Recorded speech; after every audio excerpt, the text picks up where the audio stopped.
So hello guys, இது டே 7ஓட vlog. So last ஸ்டோரியில் சொல்லியிருந்த மாதிரி ஃபேட் லாஸுக்கான ஷீட் வந்து நான் உங்களுக்கு இப்போ சொல்கிறேன். லைக் இது ஒரு பெரிய டாபிக், நான் முடிஞ்ச அளவுக்கு சின்னதாக அதை கவர் பண்ண பார்க்குறேன். ஸோ இப்போ நான் சொல்ல போகிறது வந்து, நீங்கள் லாஸ்ட் டைம் நான் வந்து எல்கார்னைட்டின் பற்றி சொன்ன மாதிரி ஒரு 4 வாரத்தில் 4 கிலோ அந்த மாதிரி ஒரு கதை இல்லாமல் ஆக்சுவல் ப்ரோட்டோக்கால் என்னன்றதை நான் உங்களுக்கு இப்போ டீட்டெயிலாக சொல்கிறேன். ஸோ இப்போ நான் சொல்கிறத வந்து நீங்கள் ஒரு வாரம் கன்சிஸ்டண்ட்டாக பண்ணீங்க அப்படின்னா உங்களுக்கு பாடியில் வந்து like 800 to 900 grams of fat வந்து பேர்ன் ஆகிறதுக்கு சான்ஸ் இருக்குது. ஸோ இப்போ என்ன கான்செப்ட்னா, உங்கள் பாடியில் இருக்க ஃபேட்டுக்கு கேலரிஸ் உண்டு. அந்த கேலரிஸ் எவ்வளோ அப்படின்னா 7700 calories per KG of body ஃபேட்டில் இருக்குது. ஸோ இப்போ நீங்கள் அந்த 7700 கேலரிஸை நீங்கள் எப்போ பேர்ன் பண்ணுறீங்களோ அப்போ தான் உங்களோட பாடியில் 1 கிலோ ஆஃப் ஃபேட்டு கம்மியாகும்.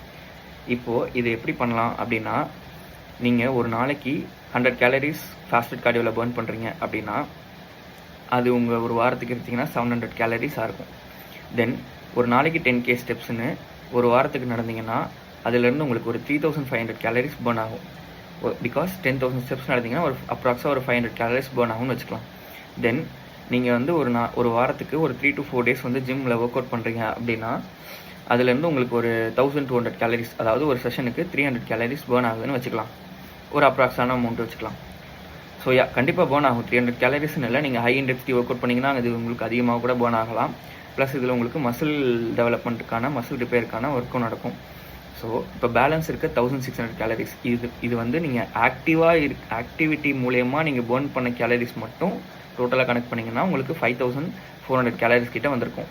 ஸோ இப்போ பேலன்ஸ் இருக்க 1600 கேலரிஸ் எப்படி பேர்ன் பண்ணுறது அப்படின்னா, உங்கள் டயட்டில் இருந்து ஒரு 230 கேலரிஸ், அதாவது 230 கேலரிஸ் நீங்கள் டெபிசிட் பண்ணிவிட்டு நீங்கள் உங்கள் டயட்டில் கன்சிஸ்டண்ட்டாக இருந்து இப்போ நான் சொன்ன இந்த விஷயத்தெல்லாம் கன்சிஸ்டண்ட்டாக பண்ணிங்கன்னா ஒரு வாரத்துக்கு நீங்கள் 7000 கேலரிஸ் பேர்ன் பண்ணியிருப்பீங்க.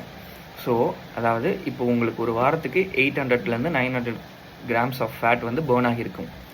ஸோ இதை நீங்கள் ஒரு 4 வாரம் கன்சிஸ்டண்ட்டாக ஃபாலோ பண்ணிங்கன்னா அதுலேருந்து உங்களுக்கு கண்டிப்பாக வந்து ஒரு 3.5 to 4 kgக்குள்ளே உங்களுக்கு ஃபேட் லாஸ் ஆகிறதுக்கான சான்சஸ் நிறையவே இருக்குது.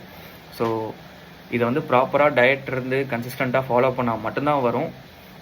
இதுக்கு உங்களுக்கு எந்த விதமான சப்ளிமெண்ட்டோ எதுவுமே உங்களுக்கு தேவை கிடையாது. உங்களுக்கு எல்லாம் தேவை வந்து காலையில் சீக்கிரமாக எழுந்திரிக்கணும், ஜிம்முக்கு போகணும், ப்ராப்பரான ஃபுட் இருக்கணும், நியூட்ரிஷனான ஃபுட் இருக்கணும், தென் குட் ஸ்லீப், நல்ல ஒரு 8 ஹவர்ஸ்க்கு கண்டிப்பாக தூங்கணும். இதெல்லாம் நீங்கள் கரெக்டாக பண்ணிங்கனாலே போதும். உங்களுக்கு இதுக்கு எந்த ஒரு சப்ளிமெண்ட்டோ எதுவுமே தேவைப்படுறதுக்கான சான்சஸே இல்லை. So thank you guys.